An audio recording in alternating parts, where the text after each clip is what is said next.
నరసరావుపేటలో Telugu Desam party జిల్లా అధ్యక్షుడు Johnny Saida media సమావేశం నిర్వహించారు. రాష్ట్రంలో మొట్టమొదటిసారిగా విద్యుత్ ఛార్జీలు తగ్గించిన ఘనత తమదేనన్నారు. అయినా సరే విద్యుత్పై వైసీపీ నేతలు తప్పుడు ప్రచారం చేస్తున్నారు. విద్యుత్ కొనుగోలులో కూటమి ప్రభుత్వం 1000 కోట్ల రూపాయల ఆదా చేసిందన్నారు. ఏదైనా సరే మొదలు పెట్టడం తర్వాత వదిలిపెట్టడం వైసీపీ నేతల పని అని అన్నారు. భోగాపురం విమానాశ్రయం ప్రారంభించడం రాష్ట్రానికి శుభ పరిణామమని, కూటమి ప్రభుత్వం ఇచ్చిన ప్రతి హామీని నెరవేర్చుతుంది. అవినీతిపై వైసీపీ శ్రేణులు విచ్చలవిడిగా అబద్ధాలు చెప్పడం సిగ్గుచేటన్నారు. రాష్ట్రంలో శాంతి భద్రతలలో ఏమాత్రం రాజీ పడమని, మరోసారి అవాకులు చవాకులు పెలితే ఖబర్దారని వైసీపీని హెచ్చరించారు.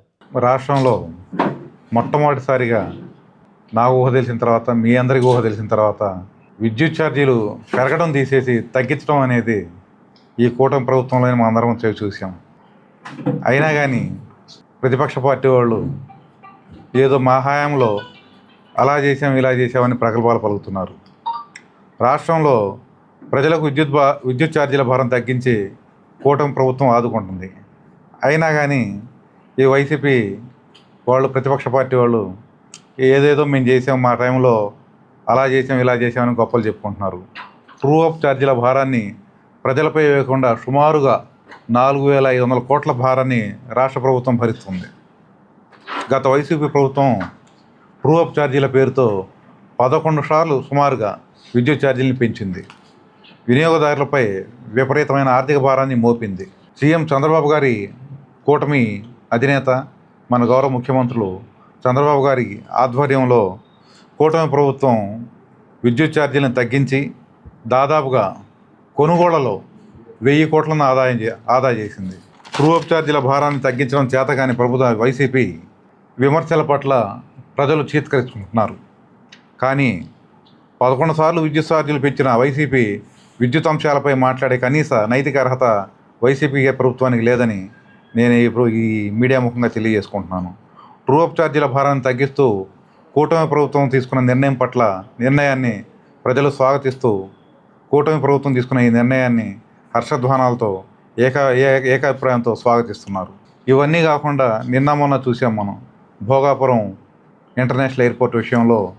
నిన్న మన గౌరవ విమానయాన శాఖ మంత్రి గారు దాన్ని ఓపెన్ చేశారు. నిన్న మొట్టమొదటి విమానం ల్యాండింగ్ అయింది.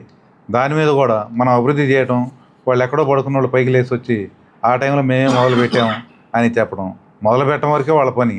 ఒక దిశానిర్దేశం లేకుండా మొదలు పెట్టడం, పక్కన పెట్టడం, ఒక విధి విధానం లేకుండా వెళ్ళిపోవటం. మనం వచ్చి ఈ 18 నెలల్లో దాన్ని కంకణం కట్టుకొని అభివృద్ధి చేయగానే బయటకు వచ్చేసి ఆ రోజు మేము ఓపెన్ చేసాము, లేకపోతే ఇంకోటి చేసాము అని వచ్చి ప్రగల్భాలు పలకడం తప్పితే ప్రారంభించడం గొప్ప కాదు. దాన్ని ఒక నిర్దిష్ట పద్ధతిలో ఒక ప్లానింగ్ ప్రకారం పూర్తి చేసి ప్రజలకు దాన్ని అందించడం అనేది గొప్ప విషయం. కాబట్టి సోదరులారా, ఇప్పుడు వైసీపీ వాళ్ళు ఏదో పేటీఎం బ్యాచ్ మొత్తం సోషల్ మీడియాలో బయటకు వచ్చి మేము ఆ రోజు ఇలా ప్రారంభించాం, ఇలా చేసాం, అలా చేసాం చెబుతున్నారు. కానీ రాష్ట్ర ప్రజలు మొత్తం గమనిస్తూనే ఉన్నారు మీరేం చేశారు, మేమేం చేశారని. కాబట్టి మీరు ఎంత చెప్పినా, ఎంత డబ్బా కొట్టుకున్నా కానీ, సోషల్ మీడియాలో ఏ విధంగా చేసుకో కానీ ఆంధ్రప్రదేశ్ రాష్ట్ర ప్రజలు దాన్ని స్వాగతించరు. కాబట్టి ప్రజలు గమనిస్తున్నారు. దీన్ని అందరూ గుర్తించి పద్ధతిగా నడుచుకోవాలని వైసీపీ వాళ్ళకి ఈ విధంగా హెచ్చరిక జారీ చేస్తున్నాం.